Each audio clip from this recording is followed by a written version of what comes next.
네, 여러분 반갑습니다. 이준서입니다. 자, 오늘의 세계사 제1차 세계대전에 대해서 한번 알아보도록 하겠습니다.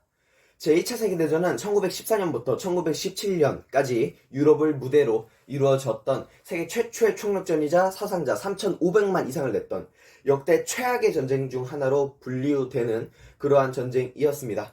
자, 총력전이라 함은 군인들만 싸우고 그게 끝이 아닌 그 참전국의 이 여성이라든지 아니면은 뭐 아이가 될 수도 있겠죠. 그러한 계층들까지 군수 물품 뭐 조달 아니면 생산 그러한 식으로 모든 힘이 들어갔던 그러한 전쟁이다. 그렇게 보시면 되겠습니다. 자, 일단 이 제1차 세계대전을 알아보기 전에 본격적으로 전투 이야기가 들어가기 전에 그 배경이 어땠는지 한번 다뤄보고 이 직접적인 전투나 그러한 것들은 조금 이따나 아니면은 2부에서 다뤄보도록 하겠습니다. 네, 당시 유럽의 지도입니다. 주요한 국가들만 대략적인 위치로서 표현을 해놨고요. 그냥 어느 나라가 어디 있었고 어떤 일이 벌어졌구나 그 정도만 이해하시면 되겠습니다. 자, 가운데 볼까요? 여기 어딜까요? 독일 연방이었습니다.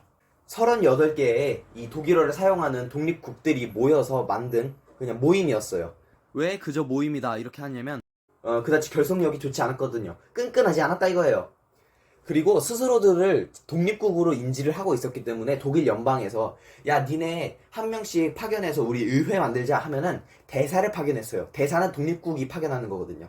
자, 이런 상황 속에서도 오히려 독립국들의 모임이기 때문에 강한 나라가 저기를 이끌었겠죠. 그게 어디였냐? 오스트리아였습니다. 오스트리아를 바짝 따라잡고 있는 나라 어디? 프로이센. 그런데 프로이센조차도 아직은 오스트리아에 비해서 한참 약했어요. 오스트리아한테 까면 안 됐다 이거죠. 이렇다 보니까 오스트리아가 그냥 어깨 쫙 피고 어디 의회 들어가가지고 회의할 때면은 지 혼자 담배 피고 다른 애들이 담배 피면 야 넌 피면 안 되지. 왜요? 넌 약하잖아. 이런 식으로 갑질을 일삼았다 이거예요. 근데 솔직히 말해서 큰일보다 그런 사소한 거 가지고 꼬투리 잡는 게 더 짜증나잖아요. 그래서 프로이센을 비롯한 여러 나라들이 저 오스트리아의 저 꼴을 좋게 보지 않고 있었습니다. 당시 프로이센의 국왕 빌헬름 4세도 저 꼴을 마냥 가만히 냅두고 싶지는 않았어요. 아, 우리도 뭐 하나 보여줘야 되는데. 근데 자기가 직접 대사로 파견될 수는 없는 노릇이지 않습니까? 그래서 자신의 대타가 필요했는데 그때 빌헬름 4세의 눈에 들어온 젊은 정치인 바로 오토 폰 비스마르크, 일명 비스마르크였습니다. 독일 통일의 모든 것을 이끌었던 그러한 역대급 수상이죠. 이 비스마르크가 그런 얘기를 하는 겁니다. 무조건적으로 독일 연방은 프로이센을 중심으로 통일이 돼야 하고 저 오스트리아 행패 우리가 무력으로서 잠재워버려야 된다. 오스트리아 절대로 저 위치에 있어서는 안 된다. 그런 식으로 이야기를 하는 겁니다. 빌헬름 4세 마음에 들었겠죠. 그래서 이번에 프로이센에서는 비스마르크를 독일 연방의회에 프로이센 대표 대사로 파견을 하게 됩니다. 아니나 다를까 역시 비스마르크 빌헬름 4세의 눈이 틀리지 않았다는 것을 입증하듯이 오스트리아 대사와 시시콜콜 말싸움하고 기싸움하고 그런 식으로 오스트리아와 이 적대적인 분위기를 계속해서 이끌고 갑니다. 오스트리아 입장에서는 뭐 저런 미친놈이 나왔어 이러고 약간 예의주시했겠죠. 근데 이 둘의 관계가 아주 박살이 나버리는, 결국에 비스마르크가 한 건 해내고야마는 그런 사건이 펼쳐지게 됩니다. 무엇이냐? 바로 위신투쟁 비스마르크 맞담배 사건입니다. 좀 전에 말씀드렸죠. 오스트리아만이 독일 연방 의회에서 지 혼자 다리 꼬고 담배 피고 있었다 그랬잖아요. 다른 애들이 뭐 할라 그러면은 따라하기만 해도 이 떼찌떼찌 맴매맴매 해주고. 그런 상황에 이 비스마르크 참지 않습니다. 아니 오스트리아 대사가 피는데 왜 우리 프로이센은 피우면 안 됩니까? 이런 식으로 한번 딴지를 걸어요. 깜짝 놀랐겠죠 사람들. 침묵이 도는 겁니다. 그러자 비스마르크 한수를 더 뜹니다. 담배를 피고 있던 오스트리아 대사에게 다가가 야 한 대 붙여봐라. 에 이러는 거예요. 오스트리아 눈깔이 돌아가겠죠. 다른 나라들 깜짝 놀라겠죠. 그래서 본국에 전화까지 했답니다. 아니 프로이센도 피는데 우리도 펴도 되나요? 이러고 문의를 했대요. 그 정도로 비스마르크가 과격하게 나간 거예요. 근데 아까 말씀드렸다시피 역시나 일장은 오스트리아입니다. 오스트리아가 군사적 행보를 취하려고 하자 프로이센 잠깐 꼬리 내려요. 빌헬름 4세 비스마르크 대사직에서 해고시킵니다. 파면을 시켜요. 자, 그런 식으로 사건은 일단락됩니다. 자, 근데 그러한 상황에 이 빌헬름 4세가 죽고 맙니다. 그래서 그의 사촌 빌헬름 1세가 왕위를 물려받아요. 자, 근데 이 빌헬름 4세가 죽기 전에 어떤 정책을 취하고 갔냐면은 우리의 군사력은 곧 경제력이다. 그러니까 우리의 경제력은 곧 군사력이다. 우린 경제력이나 키우고 짜져 있자. 이런 얘기를 했어요. 그래서 국민들 돌려다가 경제력을 아주 많이 증대시켰죠. 그런 상황에서 비렐름 1세가 즉위를 했는데 비렐름 1세는 비렐름 4세보다 조금 더 급진적이었습니다. 그래서 이제 우리 돈도 모였으니까 군대에 투자 좀 해서 우리 군대 장성하게 만들어서 저 오스트리아 개박살을 내자. 그런 얘기를 했어요. 근데 지금도 그렇듯이 이 프로이센 지방의회 의원들이 딴지를 거는 겁니다. 왜? 유권자들 눈치 보이니까. 유권자들이 피땀 흘려서 번 돈을 군대에 쓰자는 말 하면 유권자들이 싫어할 것 같으니까. 그래서 비렐름 1세한테 따집니다. 아니 군대에 돈 집어넣을 거면은 본인 돈 집어넣으세요. 왜 우리 피땀으로 만든 그 돈을 집어넣어? 이러고 반동을 그냥 확 주는 거예요. 그러니까 비렐름 1세 미쳐버리는 거죠. 이것들을 어떻게 해야 되지? 그런데 그때 비렐름 1세의 머릿속을 싹 스치고 가는 인물이 한 명 있었습니다. 누구? 비스마르크. 그 비스마르크를 비렐름 1세는 이번에 외교관, 즉 대사로서의 파견이 아닌 총리, 수상이라는 자리에 앉혀버립니다. 자기와 뜻이 완벽하게 맞는, 오히려 자기보다 훨씬 더 똑똑한 그러한 비스마르크를 앉혀놓은 거죠. 그렇게 수상이 된 비스마르크는 이러한 말을 합니다. 우리 프로이센은 자유주의도 민주주의도 필요가 없다. 오직 철과 혈, 철과 피만으로 저 오스트리아를 굴복시키고 독일 연방의 주도권을 잡아야 한다. 이른바 철혈 정책을 수립하게 됩니다. 여기서 철은 군대를 이야기하고 혈, 즉 피는 군사들의 희생을 이야기합니다. 근데 이 상황을 오스트리아가 지켜볼 수만은 없겠죠. 아니 비스마르크 저놈이 저 자리까지 갔어? 그리고 저거 군사를 키우는 거 우리 쳐들어오려고 그러는 거 아니야? 해서 오스트리아가 결국 선빵을 칩니다. 아니 쟤네가 아무리 성장하고 있어도 우리가 지금 제1국이고 독일 연방 주도권을 잡고 있는데 고작 저딴 놈한테 지면은 좀 안 살지 않냐? 이래서 가요. 가는데 문제가 뭐냐면 개박살이 납니다. 완전하게 박살이 나요. 옛날에 그 담뱃불 붙여주던 그 프로이센이 아니었다 이거예요. 그렇게 프로이센은 진격에 진격을 거듭하며 오스트리아를 점령하려고 합니다. 그런데 비스마르크 진군을 멈춥니다. 왜? 지금 얘네를 먹는다고 하더라도 얘네가 반란을 일으킬지 어떻게 할지 모르는 거고, 그리고 얘네를 지금 독립국으로서 살려주는 게 나중에 우리가 프랑스를 치든 러시아를 치든 갈 때 도움이 되겠거니 해서 일단 살려줘요. 그러면 나중에 프로이센이 프랑스를 침공을 하든가 러시아를 침공을 할 때 오스트리아가 프로이센을 치는 일은 없을 거 아니에요. 한번 살려줬는데 어떻게 그러냐. 그래서 그냥 동생국가 독일 연방의 제2국으로 오스트리아를 남겨놓고 프로이센은 명실상부 제1국으로 자리매김하게 됩니다. 자, 근데 그때 사건이 하나 터집니다. 프랑스 옆에서 오스트리아한테 물자 보급하고 군수부품 팔고 돈 벌고 프로이센한테도 이것저것 해주고 하면서 돈을 벌고 있었는데 2개월 만에 전쟁이 끝난 거예요. 프랑스 약간 아쉬울 겁니다. 근데 그때 옆나라 스페인에서 반란으로 인해서 왕이 쫓겨나게 됩니다. 그러자 스페인 사람들이 이거 어떡하지? 우리 왕 누가 오긴 와야 되는데 할 때 프로이센의 왕이었던 비렐름 1세의 사촌형이었던 레오폴트 왕자를 우리 왕으로 보내주십시오 하는 거예요. 아니 스페인 안에서 왕을 찾으면 되지 왜 프로이센에서 찾습니까? 그 당시에 유럽 왕실들은 엄청나게 복잡했거든요. 그러니까 결국에는 여기서 해먹던 인간이 여기서도 해먹고 여기서 해먹던 인간이 저기서도 해먹고 그거예요. 그러니까 비렐름 1세의 사촌형인 레오폴트 왕자를 스페인에서 부른 거죠. 와주시면 안 될까요? 하는데 비렐름 1세가 아무리 그래도 왕이 사라졌는데 그 나라를 이렇게 아무 힘도 안 들이고 그냥 가서 먹어버리면 안 된다 해서 안 보냅니다. 근데 프랑스가 괜히 열받아요. 갑자기 찔려가지고 아니 프로이센 저딴 놈들이 어떻게 감히 스페인 왕위를 넘봐 이러고 부글부글 끓는 거예요. 갑자기 안 건드렸어. 우리 프랑스 안 건드렸단 말이야. 갑자기 프랑스의 황제 나폴레옹 3세가 비렐름 1세에게 적극 항의하기 시작합니다.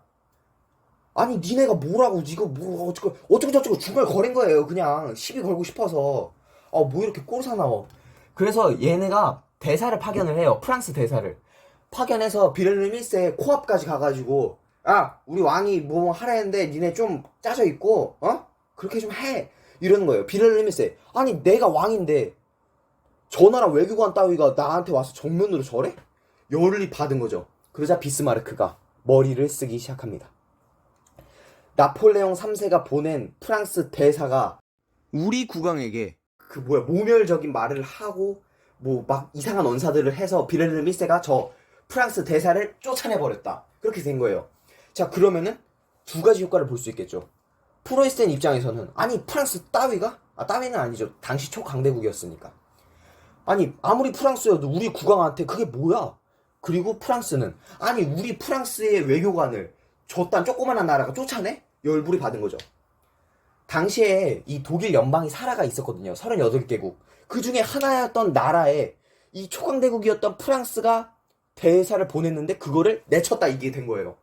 프랑스 열불 받아서 프로이센에 진격을 합니다. 근데 이게 웬걸? 프로이센이 프랑스를 오히려 역공하기 시작하는데 그게 성공을 하는 거예요. 차츰 성공을 하다가 결국 프랑스의 수도 파리를 함락하고 네폴레옹 3세를 잡아버립니다. 포로로 잡은 거예요. 기가 막히죠. 그렇게 결국 프랑스의 수도 파리에 있는 베르사유 궁전에서 비렐름 1세는 통일 독일의 황제 즉위식을 거행합니다. 그리고 동시에 비스마르크는 통일 독일의 수상이 되었죠. 그러나 그럼에도 이 프랑스가 나중에 힘을 키워서 다시 우리 프로이센에 보복을 하진 않을까 걱정이 되는 거죠. 한편으로는. 그래서 이 프로이센은 오스트리아, 러시아와 3제 동맹을 맺습니다. 3명의 황제가 이 동맹을 맺었다. 그래서 3제 동맹이라고 합니다. 근데 이제 또 신경 쓸 거리가 하나가 있어요. 어디냐? 바로 여기 섬나라 영국이었습니다. 아니 영국 입장에서도 유럽 본토가 유럽 대륙이 지금 난리가 나서 이러고 한번 쳐다보니까 프로이센이라는 나라가 나의 철천지 원수인 프랑스를 굴복을 시키고 저기서 점점 강해지고 있어. 이러다가 우리 식민지들도 넘보는 게 아닐까라는 생각이 드는 거예요. 근데 비스마르크 뭐라 그랬습니까? 진짜 몇백 년, 몇천 년에 한 번 나올 천재라 그러지 않았습니까? 영국한테 싸바싸바를 엄청나게 잘 해줍니다. 영국아, 니네 딴 나라 섬 안 건드릴게. 아프리카 안 건드리고 우리 생각 없거든? 그러니까 니네 우리 대륙 오지 마. 대륙만 건들지 말아줘. 우리도 너네 섬 안 건드릴게. 해양 세력 니네 다 해. 이렇게 된 거예요. 영국 걱정하고 있었는데 개꿀이었죠. 먼저 얘기를 해주니까. 그렇게 비스마르크와 비렐름 1세는 명실상부 유럽 대륙의 최강자로 군림하는 듯 했습니다. 자, 근데 진짜 문제가 생겨요. 진짜 역대급 최악의 문제가 생겨버립니다. 비렐름 1세가 죽고 비렐름 2세가 나타났는데 이 인간이 진짜 뭐 당시에는 뭐 생각이 있었겠죠. 근데 책을 보잖아요. 정말 생각 없고 정말 역대급 머저리 진짜 넌 왕이 되면 안 됐다. 너는 평민도 되면 안 됐다. 넌 거지조차도 아니다. 너는 미물로 태어나서 이 세상을 누볐어야 될 놈이다. 그런 평가를 받는 비렐름 2세가 왕위에 등극을 합니다. 근데 문제가 뭐냐면은 이 인간이 아까 비스마르크가 열심히 영국한테 꼬드겼던 영국아 너네 제발 우리 유럽 대륙 넘보지 마. 너네 섬 안 건드릴게. 그거를 깨버리는 거예요. 즉각 프로이센은 이쪽에 해군을 창설하기 시작합니다. 증설하기 시작하죠. 해군력을 엄청나게 키워요. 비렐름 1세의 생각은 뭐였냐면은 아니 못하러 저 오스트리아 가만 냅두고 러시아 가만 냅두고 프랑스 가만 냅두고 영국 가만 냅두고 있어. 우리 이만큼 세잖아. 비스마르크 너 뭐해? 이러는 거예요. 비스마르크가 아니 황제요 이거 안 됩니다. 이렇게 되면은 저거 영국이 우리 쳐들어올 수도 있고 뭐 어쩌고 저쩌고 그래요 하는데 비렐름 2세 즉위한 지 얼마 안 됐으니까 젊은 놈일 거 아닙니까? 비스마르크 당시 75세였거든요. 아 늙은이 말 듣기 싫어. 너 꺼져. 비스마르크 수상직에서 날려버립니다. 비렐름 2세 이제 지 맘대로 하겠다 이거예요. 그렇게 되자 해군력을 아까 증설시켰다 그랬죠. 증강시키고 거기서 끝났으면은 어떻게 됐을지도 몰라요. 근데 이 정신 나간 놈이 러시아와 오스트리아 이 3제 동맹 러시아 빼버립니다. 아 니네 필요 없어. 니네 나가. 이렇게 되는 거예요. 러시아 가만히 있다 뒤통수 맞았죠. 아니 니가 하재매. 아 니가 하재다 그래놓고 왜 때려. 하니까 러시아 부글부글 끓습니다. 영국도 부글부글 끓고요. 여기서 비렐름 2세는 그치지 않고 더더욱이 저 영국과 프랑스의 식민지를 우리도 만들어보자 이러고 따라잡으려고 해군을 엄청나게 늘려버립니다. 영국 아 이거 안되겠네 이렇게 되는 거죠. 그래서 영국과 프랑스가 손을 잡습니다. 엥? 얘네 맨날 싸우는 놈들 아니에요? 예, 맨날 싸우는 놈들인데 저 독일 놈이 얼마나 꼴보기 싫었으면 손까지 잡았겠어요. 자 그런 상황에 영국은 일전에 일본과 동맹을 체결했었습니다. 영일 동맹이죠. 문제가 또 하나 생깁니다. 문제가 왜 이렇게 많은지 모르겠어요. 일본하고 러시아가 러일 전쟁을 해버리고 맙니다. 관계가 조금 이상해지죠? 영국하고 일본이 손을 잡고 있었고 프랑스와 러시아가 손을 잡고 있었는데 러시아와 일본이 싸운다? 이건 영국과 프랑스의 관계가 조금 안 좋아질 수도 있는 그런 상황인 거예요. 남편이 롯데 자이언츠 팬인데 아내가 기아 타이거즈 팬인 거예요. 이러면 어떡하지 하는데 뭘 어떻게 해요? 안아줘야죠. 그래서 영국과 프랑스 더욱 끈끈이 영불 동맹을 체결하게 됩니다. 그래서 뭐 걱정은 없어요. 여기다가 내친 김에 러시아도 같이 들어가게 됩니다. 그래서 영국, 프랑스, 러시아, 독일 이 프로이센과 오스트리아를 가운데 사이에 놓고 프로이센 지워야겠다. 통일 독일과 오스트리아를 사이에 끼고 영국, 프랑스, 러시아가 함께 힘을 합치고 이 구도는 결국 세계 1차 대전 그 구도와 완벽하게 들어맞습니다. 이 구도가 그때까지 유지가 된다는 얘기겠죠. 자, 정리를 한번 해보자면 독일 연방의 만년 2등이었던 프로이센이 1등 오스트리아를 박살을 내고 그 기세를 몰아 프랑스를 박살내서 프랑스 파리의 베르사유 궁전에서 통일 독일을 선포를 하게 됩니다. 자, 비스마르크와 비렐름 1세였죠. 근데 왕이 비렐름 2세로 바뀌면서 비스마르크를 경질시키고 영국, 러시아의 심기를 건드려 버립니다. 좋지 않아요. 그래서 결국 독일, 오스트리아 대 영프러 이 전선이 형성이 되는 겁니다. 이 구도는 세계 1차 대전의 주요 구도라고 할 수 있겠고요. 본격적인 얘기들은 다음 편에서 다뤄보도록 하겠습니다. 고맙습니다.